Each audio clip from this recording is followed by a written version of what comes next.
its nostalgia and commitment. Leonardo Urrieta tells us more. Desde tempranas horas de la mañana, la ciudad de Caracas. Since early in the morning, the city of Caracas, in the populous parish of 23 de Enero, witnessed how the Chavista people visited the mountain barracks, emblematic site of the capital where the remains of Commander Chavez, who governed Venezuela along with the people between 1999 and 2013, rest. En el lugar se realizó un homenaje A tribute called In Your Hands Is Your Flame was held at the place, a meeting in which honor was paid to the civic-military union promoted by Commander Chavez, and which is the basis of the fight against the actions of the extreme right, the defense of the sovereignty and dignity of the Venezuelan people. Un hombre que entregó la vida para la justicia social. He was a man who gave his life for social justice, inclusion, love, the rescue of our own idiosyncrasy, and above all that the Constitution be respected with the full independence of our Bolivarian Republic of Venezuela. La independencia plena de nuestra República Bolivariana de Venezuela. Remembering Chavez for me is something very nice. Every time I remember him, I cry, because for us he is the best thing that has happened to Venezuela, for our children, for our grandchildren. This is not for us, this is for our grandchildren. Esto no es para nosotros, esto es para nuestros nietos. Chavez, además de líder político, Chavez, besides being a political leader, touched the heart of the Venezuelan people with the forenow of February 4th, 1992. The genuine love between the people and Commander Hugo Chavez grew until it became invincible. Chavez awakened this revolutionary people, this Bolivarian people. Thanks to him, the boot of the United States will never again tread on us, because we learned, from our eternal commander, many things, to survive with blockade, without blockade, with economic war or without economic war, we are surviving, moving forward and taking our country forward. It is an honor to have him in our office, to have him in our homes, because he fought so hard for us and gave his life for the Venezuelan people.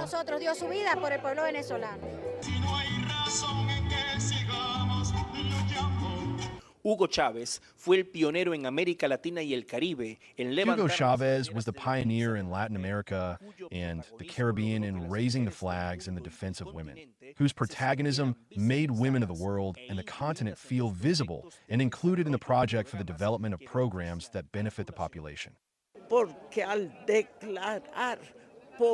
Because by declaring state policy, Bolivarian feminist socialism, what did it do?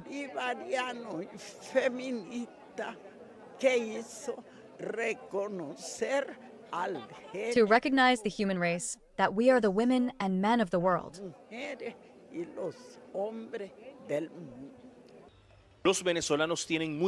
Venezuelans are very aware of the importance that Commander Hugo Rafael Chavez Frias gave shape to an international geopolitics, vital for the creation of integration mechanisms within the framework of the South-South agenda. In addition to deepening Latin American unity with instances such as Community of Latin American and Caribbean States and ALBA TCP.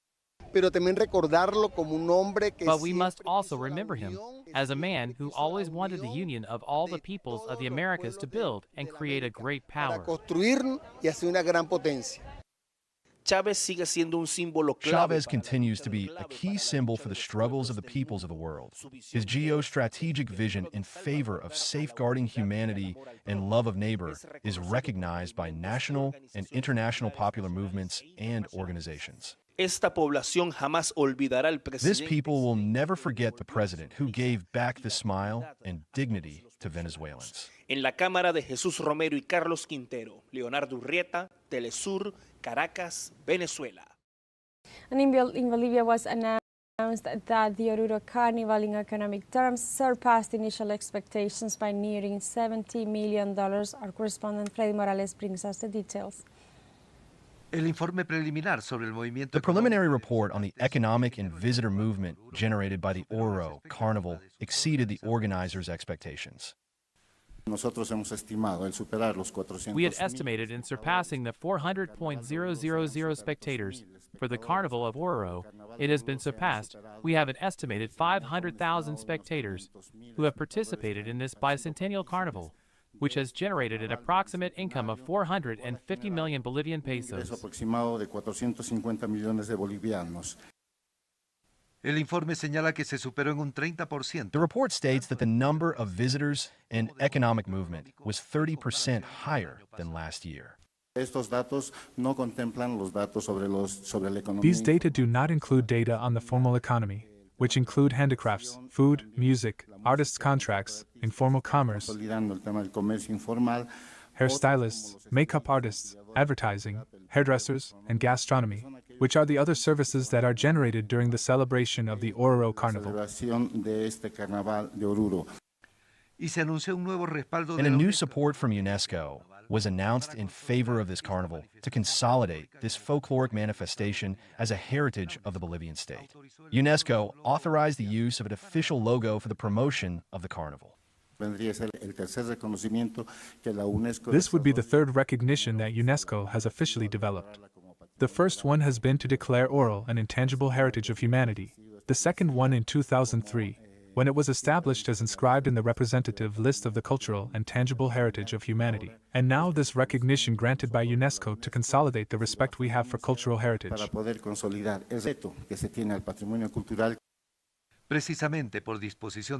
Precisely because of UNESCO's mandate, work is being done to consolidate the safeguarding of this cultural manifestation.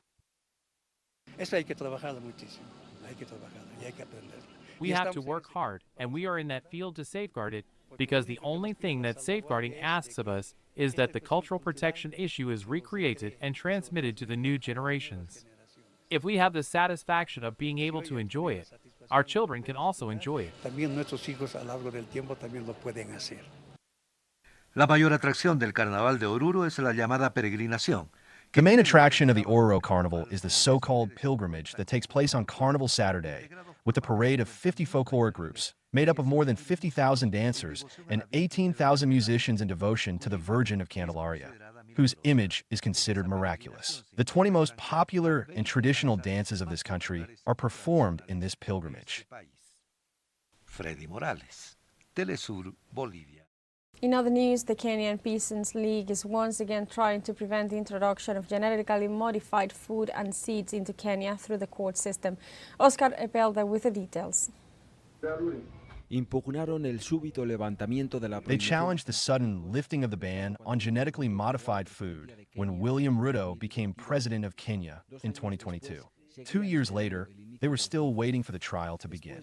After the High Court ordered the interim suspension of the lifting of the ban, the government's lawyers tried to change jurisdiction. If they eventually succeeded in winning the case, it was when the judge was changed and replaced by another judge. If South Africa that has been using it, cancelled it, declared it illegal in that country, why should we Kenyans allow? The case was closed and the injunction was lifted in November 2024 on the day of this recording. The state definitely has a lot of machinery behind it. We are up against a huge force, so it will take the efforts of the masses not to allow their health and their lives to be put at peril. The Peasants' League appeal highlighted the procedural flaws of the presidential cabinet's decision, the lack of public participation, and of the prior scientific reports required by law. Furthermore, it appealed to the principle of precaution in consideration of the risk to health and life if they lose their agricultural and farming techniques and the original seeds that are the basis of what they eat and what they are. When we harvest, again, you do sorting and you select the ones that you feel best that you can again keep for the next season. If the Court of Appeal now refuses to suspend the introduction of transgenics as a precautionary measure, it could mean the beginning of the end of the systems that farmers are putting in place to protect and promote agroecology. The data globally says that the world today is producing enough food to feed 14 billion people. Kenyan Peasants League rejects arguments about the need for genetically modified seeds as a weapon to fight hunger. The issue of hunger is not lack of food, it is poverty. People cannot buy the food. So if I don't have money to buy food, to buy indigenous maize now, and you bring GMOs and I still don't have money, how will I buy it? One of the systems they are creating is the food COP, where producers and consumers ensure the production and distribution of healthy food. This undeveloped urban area of Nairobi had a reputation for heroin addiction and crime, but they have joined the food COP and thanks to a safe market, they now produce chemical-free food and are growing. They produce care for the environment and expand a model that seeks social justice first. Esta oficina en donde se coordina la Food Coop de This office from where the Kanyami Food Coop is coordinated has just been demolished after this recording last December. But the system devised is working computerized. Anyone living in the urban and rural farming communes can place their weekly order and share shares. The numbers are still small, but it has the potential to leave the people in charge of deciding what they want to eat and be, even if the government does not take any notice.